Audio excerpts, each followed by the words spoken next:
to the ACT podcast. You better like my daddy's show, you queeps.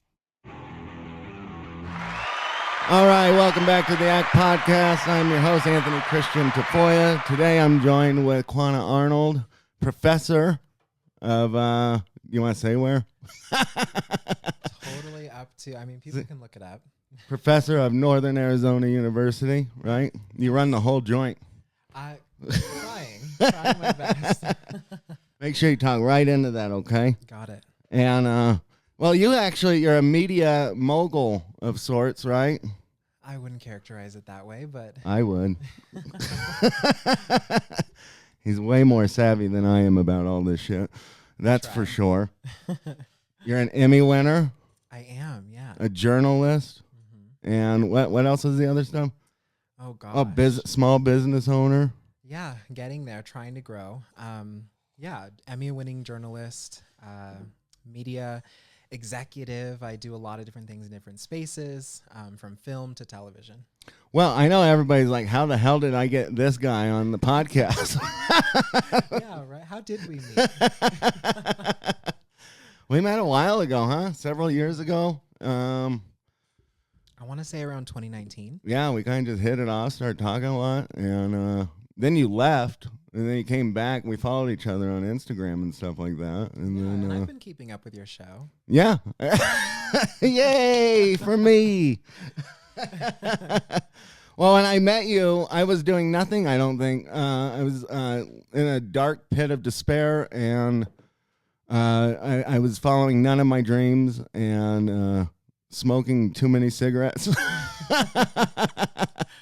And then I decided to get out and start over again, right? Why not? Yeah. So it's been exciting. I'm glad you finally were able to meet with me in person. We had a nice conversation and coffee the other day and things like that, those things of that sort.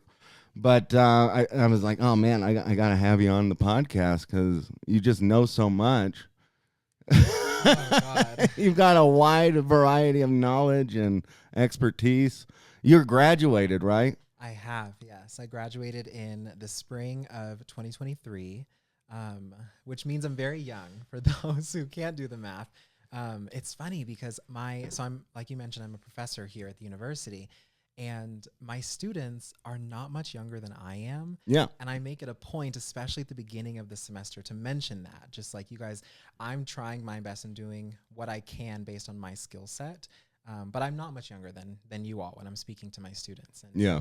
So, I like to think they enjoy hearing that part about my life. We're still trying to do the research on this, full research on this, but I am one of, if not the youngest professor in NAU's history, which is pretty cool. Wow. Yeah. What an honor. Yeah, it feels... How did you do that? Like, I see, I'm so dumb. I have no idea how anything works. Well, no, I wouldn't go as far to say that. But I'm new in this professorship role. I'm in the middle of beginning or middle of my second semester teaching, but I've been an instructor at the university since 2020. I've been teaching broadcast journalism workshops in the summer sessions. And so this past summer in 2025, I was here on campus, and I try to every year, I carve out 3 to 4-ish weeks, no matter where I am in the world, to come and do this workshop. And this past summer, I was here teaching, and the program coordinator, which is essentially the head of our journalism department, who's a good friend of mine, and I've known him a long time, he reached out and he was like, hey, we have a professorship opening up. Do you want it? And I said yes, and wow. Wow. Yeah. How do your parents feel about this? I bet they're just thrilled, right? Yeah, they were ecstatic. I think the allure has worn off over the years. I've been in the game, so to speak, for a long time. I started in 2018 in print journalism, so for newspaper. And then in 2019, I made the switch to television. But I've always been a younger person or the youngest in the room for a long time. And so I think after so long, they're like, oh, great. Good job, like what else is happening, Well, you carry yourself in a very professional manner. That's what I always realized right away was or noticed right away was that You have what is it? An aura? Is that what they call it? An aura that you have, I think where that's it's what like, the oh, kids call it. this person has it. It's funny you mentioned that, actually. I was just listening, coincidentally enough, to a podcast the other day, and someone was talking about what the it factor is, what it means to have it. You know? Yes. And so, yeah, I like to think I have it. You have it. I'm a delusional person who thinks he has it. Oh my gosh. Well, what's funny about you, and I talk about this in one of my lectures with my students, when we think about charisma, right? How likable someone is. Science shows us, and I'm a social scientist by education, right? Journalist by trade. And so I rely heavily on my more analytical side of my brain most often. But when we look at charisma and we break it down in terms of a social science sense, charisma can be defined as two components: warmth and competence, right? And people who are highly charismatic typically have a high level of both, right? Not to get too educational. You hear that work? I'm the fucking competent one. Right? And I'm not even kidding. It's crazy when we think about people like, for example, Steve Jobs, right? Yes. Not a very charismatic person, but No. extremely smart. Yes. Very high competence, but he's known for being an asshole. Right? Yes. And so not very high warmth. And if we are charismatic people, we typically have a balance, an even balance of both warmth and competence, wherever that may be on the scale, right? Normally, what's most common for most individuals, especially nowadays, is there's an imbalance. We're either really warm or either really competent. Yeah. And of course, we can go into like how diverse that may be, whether it's, there was a study done by, I believe it was Cornell University, and this was years ago, looking at what makes someone likable. And what they found is that they surveyed, I believe, a bunch of different high school students in particular. And what they found is that people who had the most friends were also the most likable.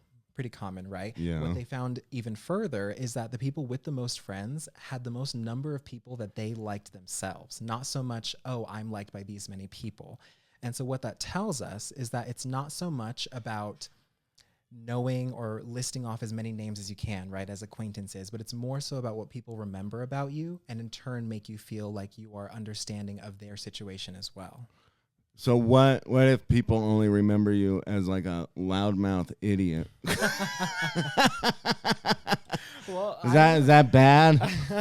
Does that work against me? I think it just depends on how you portray yourself. Now, what does science say about like the competency of like Somalis? We're getting right into it, guys.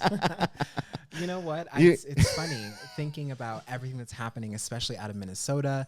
I forget. I think his name is Nick Shirley, I believe, is the one that did that initial investigation. Oh, maybe, yeah. Yeah.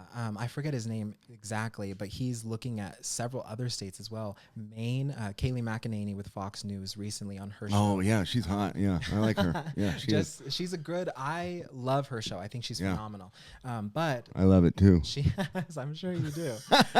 She has a show. I forget the exact name, but essentially it's on Saturdays. And her show yesterday was talking about new fraud details that they're coming out with out of the state of Maine. They're looking into California. It's insane. Wow. How widespread this kind of fraud is. Let me tell you the knowledge I know about that, right? About all of it. Because I really have taken a step out of politics. Yeah. What I know is that a bunch of Somalis have invaded Minnesota and are abusing the systems. That's like the basic idea, right? Like the gist of it. In a nutshell, yeah, in so many words. It's crazy because when we look at these, what are they called? Sanctuary states or sanctuary cities. I think that's really what they're looking at or focusing on is how were these, I believe in Nick Shirley's investigation in Minnesota in particular, he went to one of these buildings where essentially, you know, have you ever seen videos of in the Middle East where they have like in Dubai or Abu Dhabi where there's these like, it's one building, but there's like 30 different stores inside of it. And it's like just little stalls, so to speak. That same thing was happening in Minnesota. And he has footage of it. Like he walks through and he speaks with some of the business owners. And it's crazy because they're talking and they're essentially all but admitting like, yeah, I don't make much money here. And then he asks the question, well, how are you affording this lease for your business? How are you affording to live? And they all but said, I just get money from the government. Great system. Oh my gosh, it's crazy. Oh my God. You want to know my thoughts on it? Go for it. Like how I feel about it because I've done deep dive research into it because Listen, some things I just don't know. I don't know. Quannah, you got to tell me. Maybe I'm ignorant, right? Some things I just don't feel need that much research into. You know what? You'd be surprised, especially when we think about like how people take in information. A lot of times we just block things out if we don't want to hear it. Yeah. Or our algorithm prevents us from seeing it. You know? See, I don't know much about Somalia, but I don't either. I know it's a third world country with mongoloid people running around. Their IQ scientifically is dull. Yeah, especially when you look at the differences in education resources and things like that. They're kind of a stupid people. You know, the same. He's gonna be like, you gotta edit all this shit. Well, what's crazy too is a lot of people are looking at how we characterize or categorize third world countries, so to speak. And a big argument right now on the left is that should we be calling them? Is that a slur to call them a third world country? They're literally known for fucking being pirates. So, what do you know about Somalian people? They're pirates. Yeah, right. They're scavengers. Oh my gosh. And I think that speaks to the impact of pop culture too on media and influence. You know, I don't know. As a somewhat educated person and an American, that just sounds like something I don't want in my country. I don't think you're alone in that belief. See, so it's like, that's a very basic way that I just broke it down. Yeah. But do I need to educate it more? Do I need to get more of a feel for it? Do I need to have more empathy? I don't think so. But what do you think? Should I have more empathy? I feel bad you're all stupid, but well, you know what? When we look at empathy and how it applies to understanding, right? I think if we are holding public office, it's our duty to do research on different topics, right? Yeah. I think when we look at like the First Amendment, for example, when people look at whether or not we have a right to give our opinion to the masses, it's typically thought is that if I am a public figure, I have a right to share my beliefs with other people because they want to hear it. Yeah. And so people like public officials, people like government officials, business owners have a right to share their opinion among the masses again. And so I don't know. It just depends on what you intend to do with the information, I think. See, the thing I would like to get more deep into is like, why? Why do you want these people infesting your streets, like, or your cities or your country? Like, what is the reason behind that? I mean, I have my theories. You know, I mean, I know that great replacement theory that everybody says isn't true, but then the Democrats say it's true.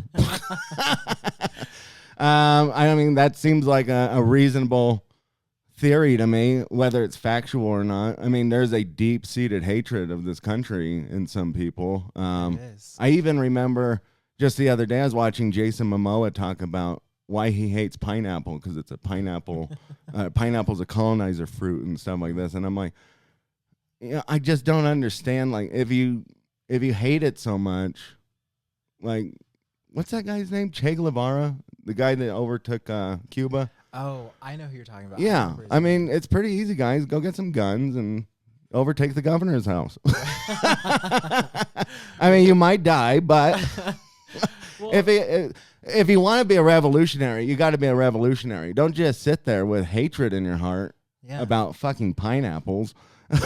Seriously. if talking about pineapple gets under your skin to a point where you're like, fucking colonizers. Like, I don't know, man. You got some deep-seated issues. When we look at immigration as a whole, too, it's like thinking back to the American Revolution, right? Going all the way back to our founding, we decided to take control of our own destiny.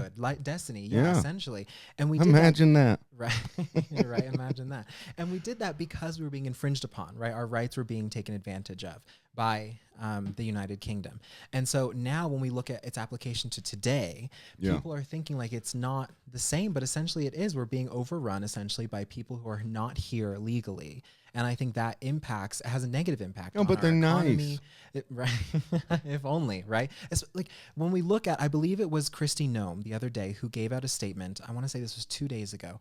And she basically said, since we have started our investigations and detainments, we have had 0 illegal activity conducted by illegal immigrants. And I think that's a big thing to point out, especially when people want to talk about the efficacy or even the ethic standards or moral predicament related to getting rid of these illegal immigrants, when we have other individuals who are here legally and they're sitting here talking about, well, I did it the right way and now I'm being persecuted as a people, right? Because of all these people who did not follow the same route that I took.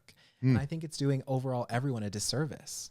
Well, I remember when I was in like 2nd grade, we'd have like a pizza party plan, and if one of us was an asshole, the pizza party would get canceled. Yeah.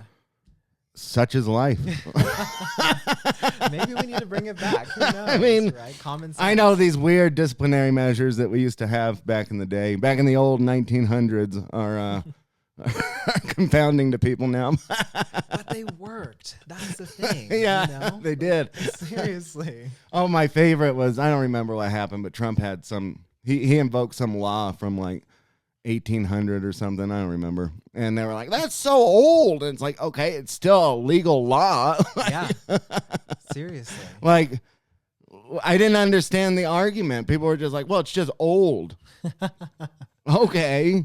It's like, let's all target old people now. yeah, I mean, Jesus Christ, we tolerated Biden for however long. Fucking hell. You know what I mean? Yeah. Like, he was old. At least the law worked. It's so crazy. The reason I brought up Minneapolis, though, is that you grew up, or you didn't grow up there, but you moved over there. I did. Did you see any of the effects of this taking place? I mean, let's be real. You're kind of, I'm sure you've got to be kind of grouped into a certain category, right? Because of your skin, because of the way you talk, things like that. People probably are a little bit shocked when they hear some of your political stances. And so in a place like Minneapolis, how was that experience for you? It was honestly a great experience. It's funny because I've been a conservative for a long time. And especially in spaces like higher education, so at universities, right, it's widely looked down upon to be conservative or more right-leaning, because it's such a more left-leaning dominated space. There was actually a study done that just came out, I want to say last year, that showed faculty members at universities across the country that are of more conservative viewpoints tend to feel like they don't belong in those spaces, tend to feel like they're more villainized because of their beliefs compared to people who are on the left, which I completely agree with. And it's funny because no matter where I go, and I think this is true for most conservatives, when we're in a space and we can feel someone else who has similar beliefs to us, I think we find each other. And I sniff it out. Seriously. And I've found it true in my role today at the university. I've found several faculty members who are conservative as well, but not as open about it. And we'll talk and converse and we'll help each other make sense of what's happening. You know? But in Minneapolis, in Minnesota in general, I lived in 2 different places in that state. And it was kind of jarring just because I bet. Yeah, like I've never like, are you familiar with Aboriginals? No. They're from Australia? I think so. Yeah, they're just like darker complexed, kind of strange facial features or abnormal facial features. There's so many there, and when I first got there, that was the first thing I noticed. Every Uber driver, every gas station worker, general just like service person, they're all typically Aboriginal or Somalian, right? Seriously, and it's crazy because I had never seen those people. I'm from San Diego originally. I had never seen people like that before. And I asked someone like, why is this? And they were just like, well, it's a sanctuary state. You know? Tim Walz. Seriously. And a lot can be said about the way that he's handled the past several months. But I know Tim Walz not well, but I've interviewed him several times over. Oh, have you? Yeah, I have. And I think he's a great person and individual. I don't necessarily agree with his politics, but I do appreciate what he has to bring to the table.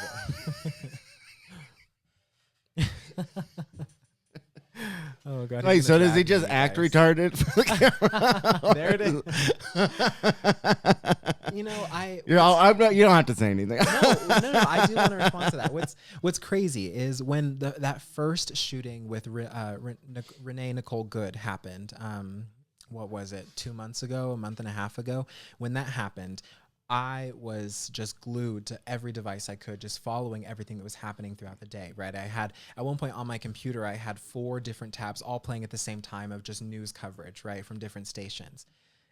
And what I noticed, especially when all of the press conferences started happening with Tim Walz, with Kristi Noem throughout the day, he talked a lot about staying Minnesota strong, right? He talked a lot about the National Guard, the Minnesota National Guard that was there. And he was kind of differentiating them from just like federal agencies, but more so localizing it, talking about the importance that they are teachers in Minnesota. They are store workers. They are security guards. They are crosswalk guards. And so hearing that, not as someone who's from Minnesota, but I lived there for a good amount of time. And I do feel like I became conditioned to that culture, Midwestern Minnesota culture. It really did pull at my heartstrings. I got chills hearing that because there's a somewhat collective understanding when you're in a space like that we all go through the same winters. We all experience, regardless of socioeconomic status, regardless of political affiliation, we all experience the same Minnesota winters. And I think it does bring a community together. And so, yes, I think that is kind of relevant to whether or not he may be, some people may consider him to be a retard, you know. Not me. It's no, of course not, right? I think from someone who knows who he is as a person, I think he's just doing his best. It may not necessarily be what's best for his state or his people, but I think he's doing the best he can, right? People do well when they can. Well, I never have thought that he doesn't do the best he can. I just don't particularly find him to be very smart. Yeah. And he's a phony, right? He you don't have to say yes, but I mean all politicians are, right? They're all phonies to an extent, right? I mean, that might be the thing about Trump. He's probably the most genuine of the politicians. Which is crazy. I had mentioned this to you when we met the other day. I cannot wait for after he leaves office for all of the studies to come out. All of the studies to come out about the run that he had and in securing what's supposed to be the most powerful office in the country. You know, it's crazy because he really is so authentic, almost to his own detriment. Yeah. But I think people, and especially when he ran in 2020, I think people needed that in a leader. Well, I think the thing about him, right, that kind of separates him, most politicians lie so that you like them. Mm-hmm. He lies because he literally can't tell you. Oh, yeah. He's right. He's like, I'm not going to tell you about that because it's just not public knowledge yet, you know, or whatever it is. It's not for everybody. And then there's other times where he just is so blunt about it, you know, where like somebody like Ted Cruz or maybe even Tim Walz or whoever. Ted Cruz just keeps coming to my mind because I like Ted Cruz. I think he's actually a pretty good guy, like a smart fellow. Mm-hmm. But golly, he just steps in it so much because he's like, he does. It's like he's a dork. Like he just needs to embrace that, right? Yeah, he's a dork, and yeah, just you don't need to pretend for us, Ted. We like you. You know, the world needs nerds like you, and so. That's your superpower, man. Like, I don't need you trying to get into a roast battle with Jimmy Kimmel, you know, and shit like that. And although it's admirable, you know. Yeah, seriously. But, like, it's like stuff like that. It's like, I don't need you to put on a face so that I'll like you. I like you just fine how you are or as you are. Yeah. And so, yeah, I don't know. That's the thing about Trump. He's like, I don't care if you like me or not. Like, I'm just going to throw it out there. And if you dig it, you dig it. If you don't, whatever. And a lot of people find it refreshing. Yeah. And repulsive. Yeah. Even balance of both. My favorite is when like I have some older aunts and stuff like that. Like, he just says mean things. Well, I'm glad you're thinking about the country in a deep way.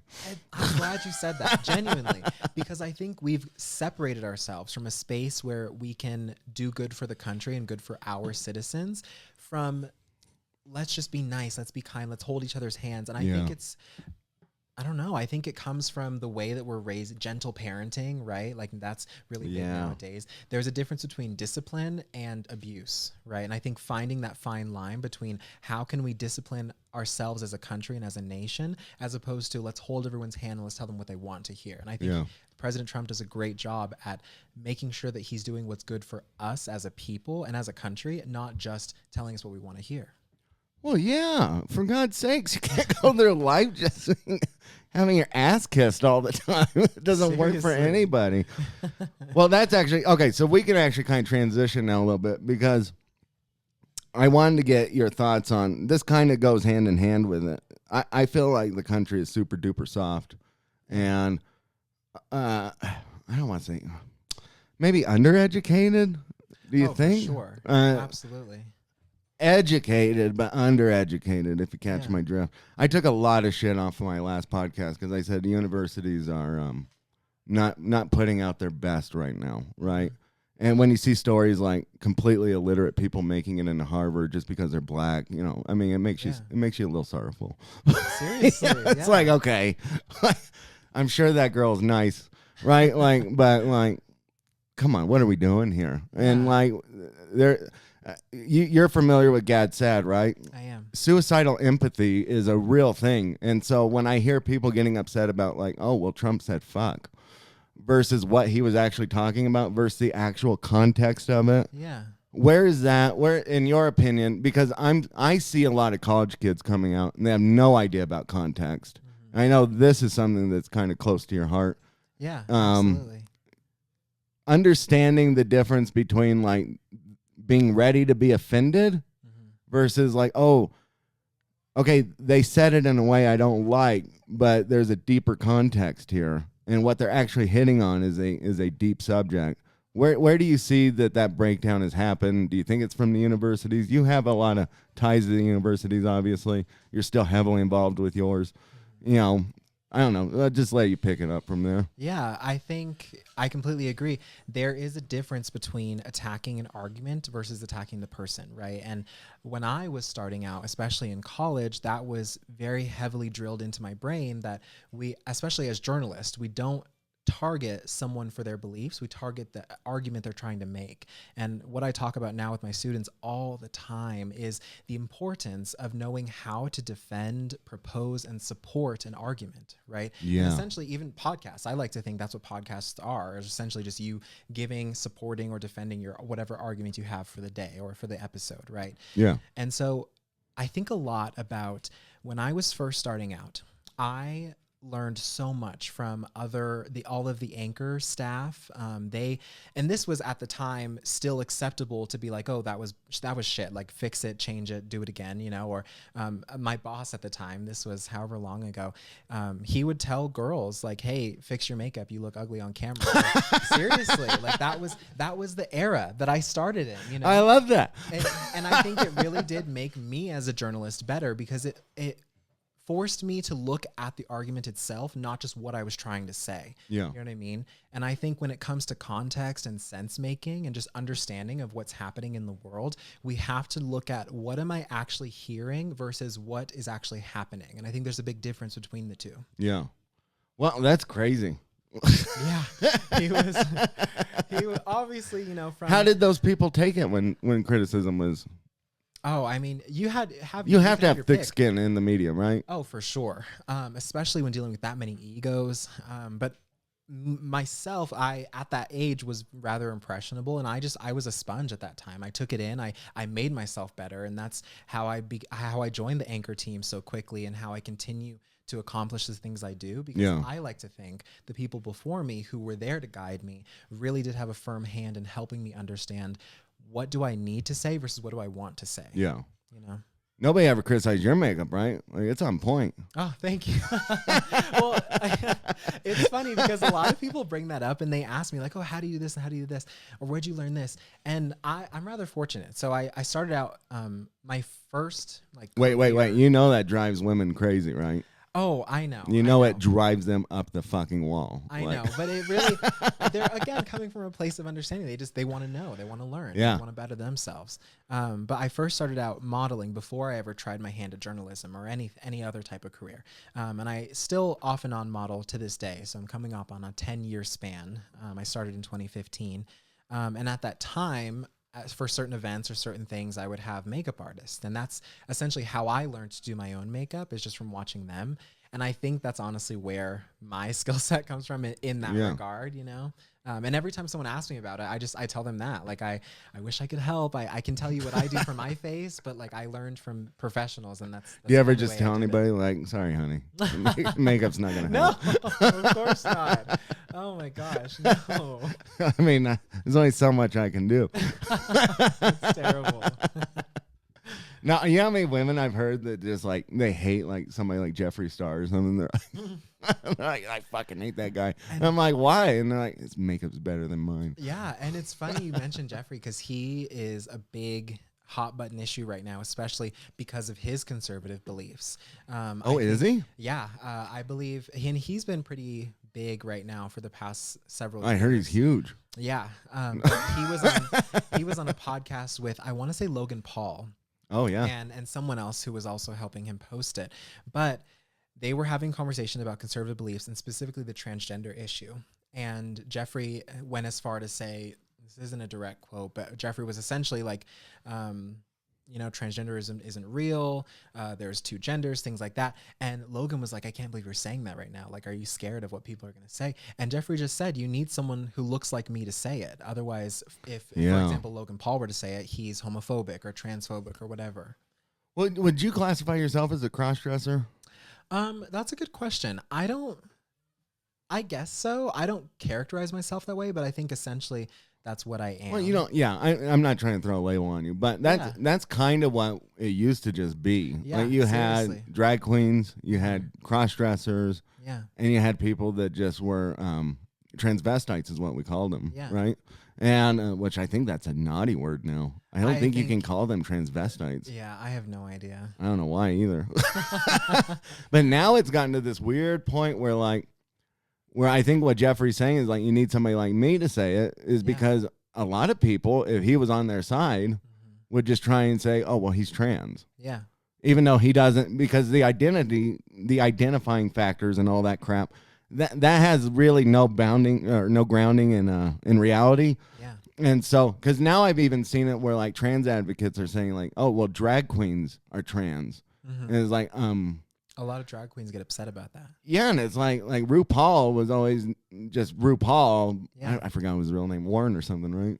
Isn't it Warren? I don't know. But he's kind of a goony guy, but who just likes to dress up in drag and puts on fake breasts and things like that for the show, and then takes them off and whatever. Yeah. And that was it. He never saw himself as a woman, but now people are like, oh, well, she's actually a woman. And it's like, are you sure about that? Like. Yeah. And there's a whole movement right now with like the LGBT community. They're trying to drop the T of LGBT and just call it, because they don't agree with a lot. Well, that's of what like the clap. That's hard. You're gonna have to get some medicine for that. Right. I think there's some type of probiotic or something. But it's crazy, and there's a full on movement. People don't, especially like in the gay world, in the gay community, a lot of people don't agree with what the transgenders are currently doing. Whether it's trying to influence, the younger generations and children, whether it's trying to get men to be allowed in women's bathrooms. Yeah. They don't agree with it. And so they're trying to, and there's like, you can find on any type of social media platform or even just look it up. There's literally just like LGB and then in parentheses, I think it says without the T. And they're very vocal about their beliefs. Wow. Yeah. How do you feel about like furry people? Oh God.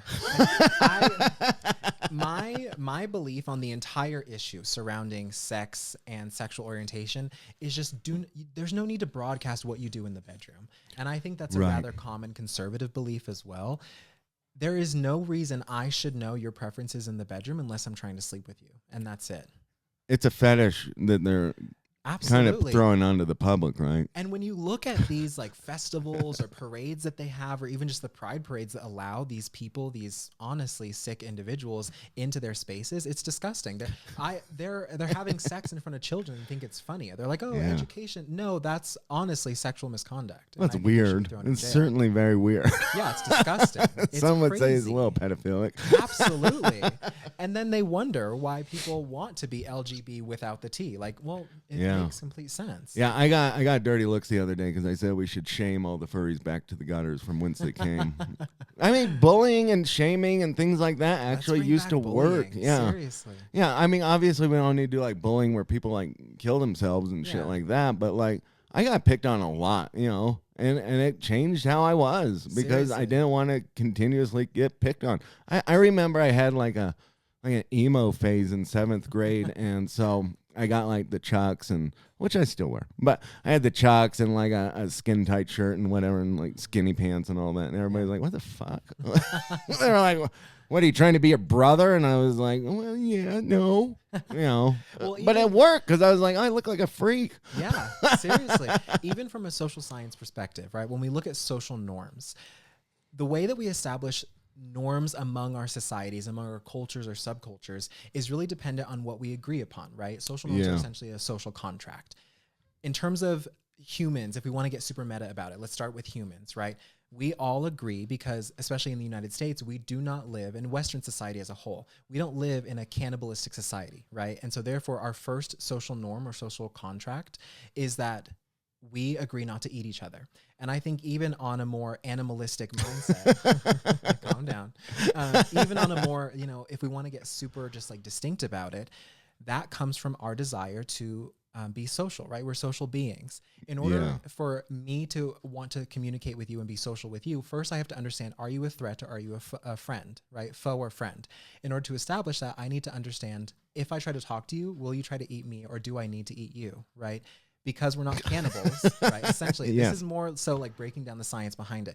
Because we're not cannibals, we both have a shared understanding that we're not going to try and eat each other. Therefore, we can be friends, right? That's how we build our social network. And that's kind of where that belief comes from in terms of social norms. Once we have an agreed upon contract, we know how we can interact with each other. And the bullying aspect, especially at like younger formative ages, helps develop those social norms and social contract, right? Yeah. How am I allowed to behave in society as opposed to how I want to behave? Yeah. And again, I think it speaks to what's allowed in public versus allowed in the bedroom. We all agree that we should not be having sex in front of children. Well, if we're doing it, then we need to be kicked out of society. Yeah, I don't think that's crazy at all. Absolutely. What about this? This is kind of a local story, but I'll just share an anecdote. So me and Jolene we live in Flagstaff and whatever. It's very hippie and liberal and whatever. It's fine. But we went downtown one time, and there's a group of stores called The Basement. Yeah. And in that area, there's like 4 different stores or whatever. One of the ladies though that was helping us in one of these particular stores was just this big fat girl in a wheelchair who was not paralyzed. Gotcha. And now that's if I'm correct, I think that's called transableist, or something like that. To ask about all the terms and yeah, it's another weird one where it's somebody who wishes they had a disability, but unfortunately, right, doesn't have a disability. It's in their brain. But this woman, obviously, her legs worked. Yeah, because I saw her scooting with her feet and stuff like that. And so my initial gut reaction was to make fun of her, right? Even though I don't know this person, I wanted to just, because I'm very blunt and out there, I wanted to be like, hey, I noticed you were kind of using your feet to scoot around. Yeah. And, my better half, Jolene, was like, don't you say a word. Like, don't you dare. And, because I could have gone into the fat joke territory. I could have done all this stuff. Yeah. Yeah, of course. And, but I was told not to bully. And so I guess that's the moral of that story is maybe I should have ignored my fiance. Well, I think it's almost, at that point, almost too easy, right? A lot of people say there's that common belief that the left eats itself, Yeah. But when it comes to a situation like that, what I like to think about is, again, attacking not so much the person, but their argument, right? And so rather than, for me at least in that situation, rather than looking to So punching down. Exactly. You don't want to punch down. I would have literally been punching down too because she was in the wheelchair. Yeah. And then, you're not wrong. But like, I think it's just, again, depends on what people want to get out of each interaction. Yeah. Well, okay. So sometimes I'm nice. Yeah. Sometimes if I let's say you're doing some dumb shit like that, right? And I know you a little bit, and I think it's worrisome. In a nice roundabout way. Yeah. I'll find a way to broach the subject, talk to you about it, and then maybe throw a few questions out there to maybe make you question it or think about what you're doing, right? Yeah. If I don't know you, my immediate gut reaction is to make that person feel horrible about themselves. Yeah, absolutely. And you know what? That's so common, especially with social media. When we look at like comments and trollers. Yeah. I'm a real life troller because I don't really do it on the internet. Yeah. I'd rather do it in person. See, because I like the face-to-face interaction. I am not a keyboard warrior. Oh, of course. I'm just just see him squirm a little bit. Yeah, I'm a what would I be called? I'm a real world warrior. Oh, just an asshole. Yeah, that works too. Yeah. It's honestly, if I'm not called that like 3 times a week, I think something's wrong. But well, okay, so let me get back to the context thing though, because we're talking about the journalism and things like that. Why is it that even like with social media and trolling and things like that? I've noticed even in trolling and things like that, like when I read comments, people are absolutely missing context. Yeah. Or you have this other phenomenon where people think they're being sarcastic, but they're not actually being sarcastic. They're just like saying something. It's just kind of more like a blunt statement. And they go, well, that was sarcasm. It's like, oh, but you sound stupid now because that wasn't sarcasm. How do you think we go about that? Well, sarcasm does not exist in the nonverbal space, right? Yeah. When we look at verbal versus nonverbal communication, all texting, emailing, social commenting, all of that is nonverbal communication. When we have that, we lack that extra sphere of understanding in terms of, like, have you heard of the transactional model of communication? No.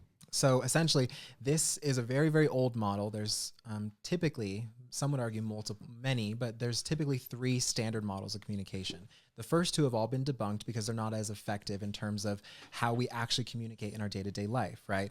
The most efficient, most all-encompassing in terms of how we actually communicate with one another is the transactional model. Essentially, what it says is that as I'm communicating to you, you're taking in the information and you're dispensing it and you're regurgitating it back to me in terms of your understanding, whether it's through your body language. So you nodding your head like this for those who are watching, the way you're nodding your head, that's telling me you understand what I'm saying so I can keep going, right? Yeah. That's all happening in milliseconds. Our brains do it very automatically. And so because it's happening so quickly, the transactional model kind of looks like a big circle. And there's a whole thing that I could draw you, a whole diagram that really breaks it down. But that's the transactional model, right? Part of that model is noise. And noise is what interferes or blocks the message or distorts it in any way, right? Yeah. And noise typically it could be literal noise, like maybe we're in a loud room and you can't understand me. That's literal noise. Or it could be more subconscious or psychological, right? Say you're having a bad day and you're thinking about, for example, say a close family friend of yours died and you're really sad today. And I'm trying to explain a concept to you and you're having a hard time grasping because you're thinking about something else. That is also subconscious noise, right? Preventing you from understanding my message. And so when we look at nonverbal communication, the noise is essentially the entire space which it is happening. Does that make sense? So the communication. So me texting, I do not have you right in front of me. I'm on a screen, right? So I can't understand any nuances within your message. And therefore, sarcasm doesn't exist because sarcasm is nuance within the conversation that is required to be in person. Okay, so I see that with like strangers. What about like with me? You have a feel for how I am. Yeah. How I generally talk, how I generally feel about things. Yeah. Can you not pick that up if we were texting? But that's context, right? So that's the context part. Exactly. The context behind our messaging, right, is that we have an established relationship. I've known you for several years. I know typically how your brain works and thinks and what you might take away from a statement that I make. And that context is crucial in terms of not offending people or just continuing the conversation. Yeah. The context is the key piece in understanding how we communicate with one another. Okay. How'd you learn all this? Well, you know what? It's funny because I tell this to my students. You did not learn this in college. Believe it or not, I did. But I tell this to my students. You know, I'm a huge nerd. I love social science, and specifically in my undergrad, my emphasis was interpersonal communication and how we communicate in romantic and intimate relationships. So really how we communicate with our most vulnerable selves. That's my bread and butter. I love talking about that. But overall communication in the interpersonal sense, so how we communicate with another person, that's what I love to talk about and love to research. But I've kind of shoehorned myself into the journalism space. Yeah. And so again, now, why did you do that? that's a good question. So did you feel like it was a need? Not at all. I'm a very thought out person. And at the age of 12 years old, this is a true story, you guys. At the age of 12 years old, I set this life plan for myself. I knew my dream job. I knew, again, at 12 years old, I decided I would get my degree, my undergraduate degree in communication studies.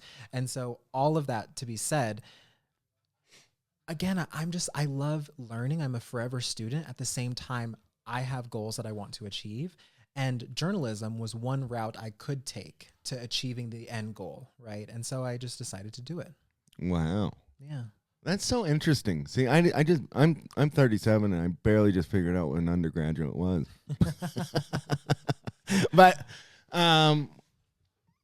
see, I would have assumed that just kind of on your build and makeup that you probably just felt like, oh, journalism's in a real shithole right now. And they need somebody like me. I honestly hadn't even thought about it. Really? And I actually you see things maybe subconsciously? Maybe, but I don't know if I was even I don't even think it was on the radar. And I'll explain how I actually started out. But the other day I got into this, not disagreement, but almost lecture with a colleague of mine who's very heavily left-leaning. And what a surprise. Right.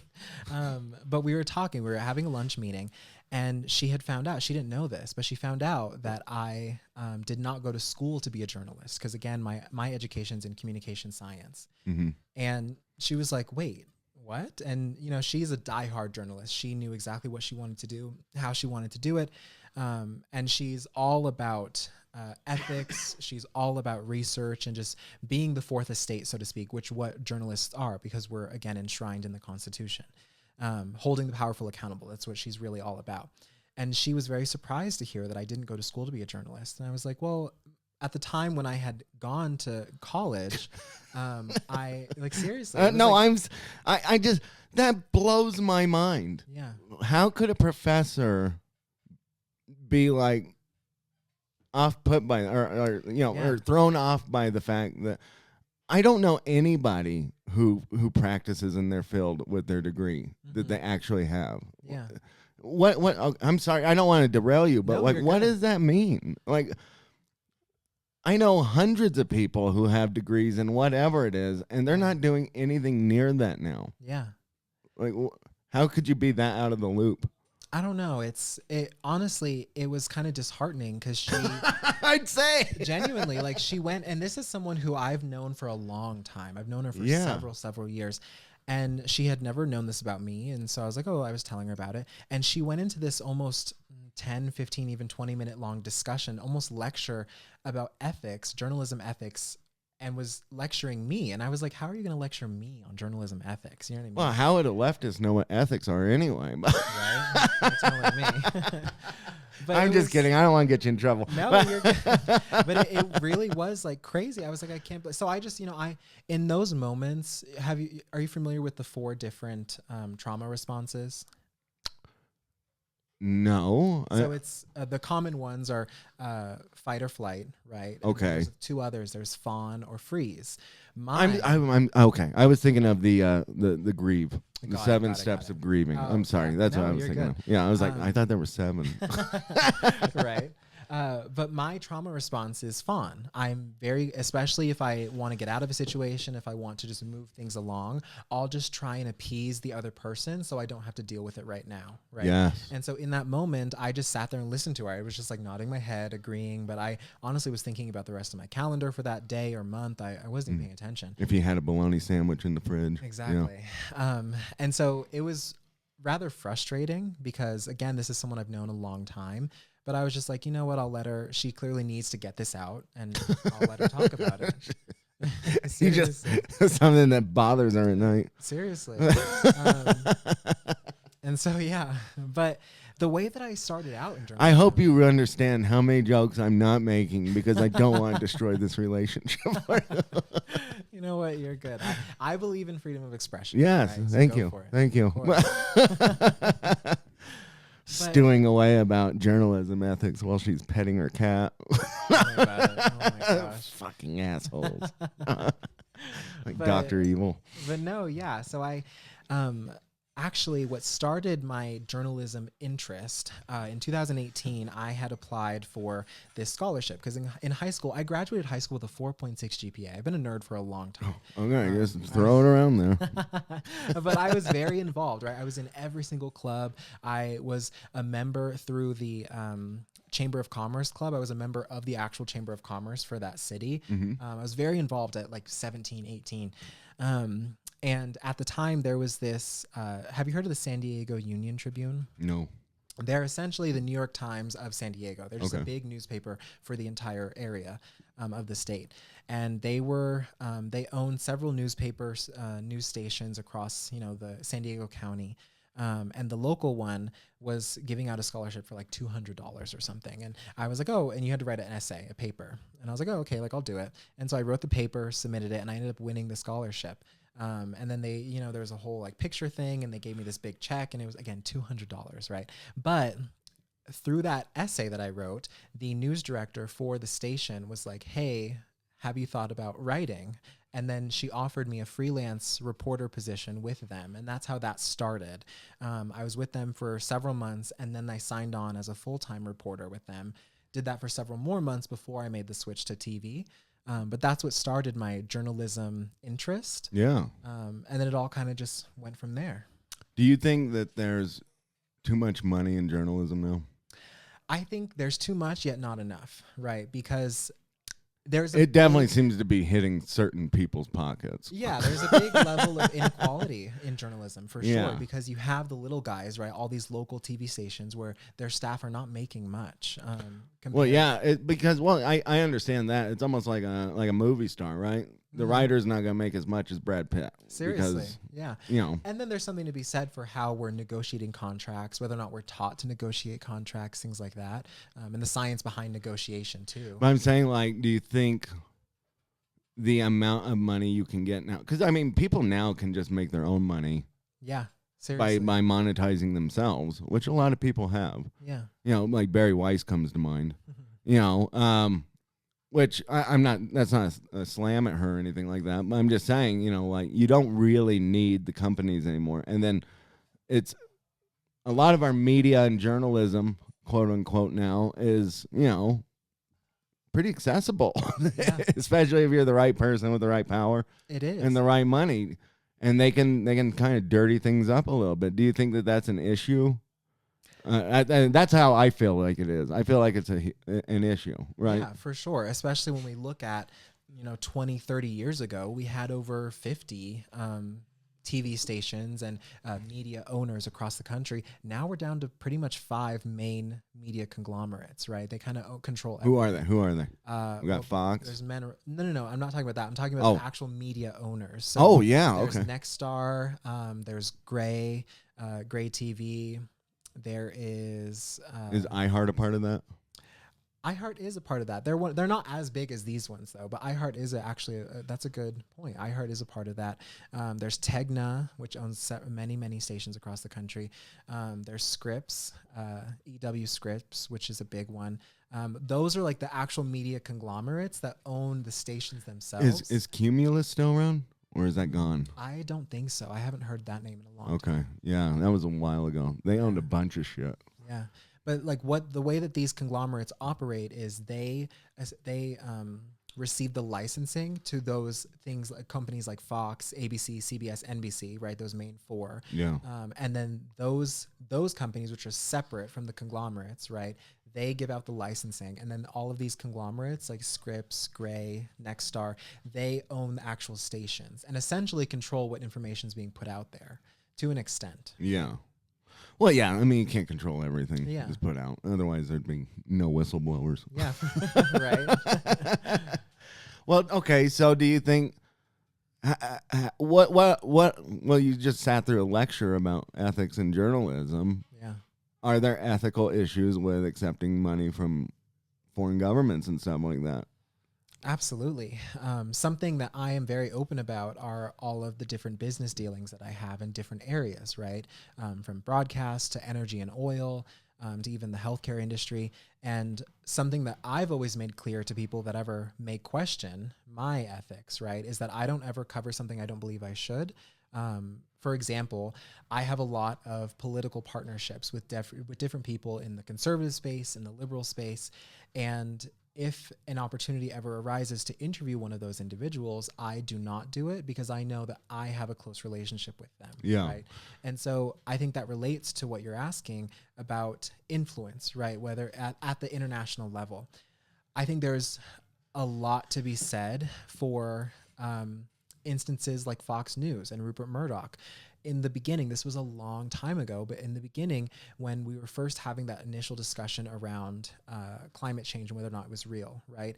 Rupert has been on record saying that it's not red or blue, it's green, meaning money controls everything. He was in the pocket of a lot of different oil industries that said, do not say that climate change is real. Let's keep it going so we can continue to harvest these fossil fuels and things like that. Yeah. Because again, it helped their interests. And so I think there's a big debate right now around influence versus ethics and whether or not we should allow big corporations to play a role in these local news. Well, okay. Let me just kind of make it a broad statement. But right now, there is an issue with a lot of people thinking Israel has their hands in everything. Yeah. There's a big issue with people thinking Qatar has their hands in everything. Those are the two main countries I hear about the most. Yeah. Now they're kind of fighting back and forth with each other, over who's actually being influenced and who's not. I even heard recently that even somebody like Joe Rogan, because of the sway he has, I wouldn't necessarily call him a journalist, but he's kind of the news, right? Seriously. Just because of who he's talking to. That's an issue. And I don't know. I haven't listened to a lot of Joe Rogan lately, but he has seemed to have felt a little bit guilty for, I think, he swayed the election pretty handedly. I think it's difficult to correctly define a journalist, right? We can look at it in the literal sense, like someone who presents the news, someone who defends the First Amendment, right? That's a journalist, so to speak. At the same time, a lot of people confuse that or conflate that with the idea of a commentator. And commentators are typically ones that we see nowadays who are just podcasters, right? But they talk about current events. And they often have a lot of influence over their audience. But they use their journalist background as like, well, I'm just a journalist. They don't even act like they're commentators. Yeah. It just depends on the day on what they're being attacked for. Seriously, which honestly does a disservice to genuine journalists who are there to defend people's right for free speech, because everyone's kind of grouped in this same category and people are not looked at more scrutinized more heavily because they're commentators versus a journalist, or a TV personality versus a journalist, right? For example, when I first started out, I was seen as a journalist, a real hardcore journalist. I was covering all of the environmental stories. I was covering everything related to politics. I've interviewed several high-power politicians. I interviewed Mike Pence when he was here in Flagstaff. That was real hardcore journalism, right? Yeah. When I switched to morning television, so morning shows and daytime shows, I wasn't seen as a journalist anymore. I was seen as a TV personality. I was chosen over others to host things like a parade or a gala or a luncheon, as opposed to going to a protest to cover it, right? And so I think recognizing the difference between journalism versus commentating or versus being on TV, right? I think that is ultimately what we need to focus on if we want to scrutinize people who have a platform. Okay. Interesting. So getting back to the money then, Yeah. do you see them kind of latching on more to the commentator space? Are you talking about these podcasters? Like Yeah, just in general, yeah. Yeah, I would say so. Have you seen Israel and Qatar in the background, like paying people off? You know what?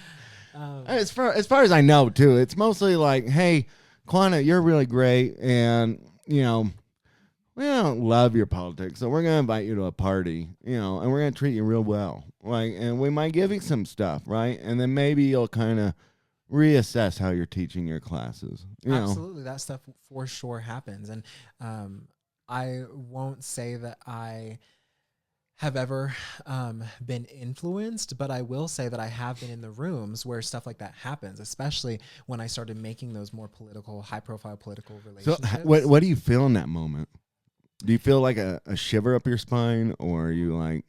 It's almost like when, pass the blow, right? Honestly, I know that my ethics are strong enough as a journalist that if I do accept any level of influence, I would never cover a story that I'm not qualified to cover or should cover. Yeah. Right?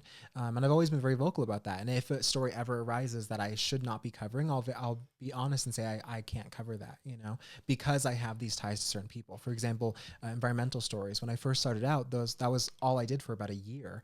I hated it, but I learned everything there is to know about the environment and environmental policy. And I went to every summit and I covered everything. And it was very valuable information, but now I can't really cover environmental stories because I have a lot of business dealings in the energy and oil spaces, which is something I'm very honest about. But for that, just like that, I know I can differentiate what I can and cannot do.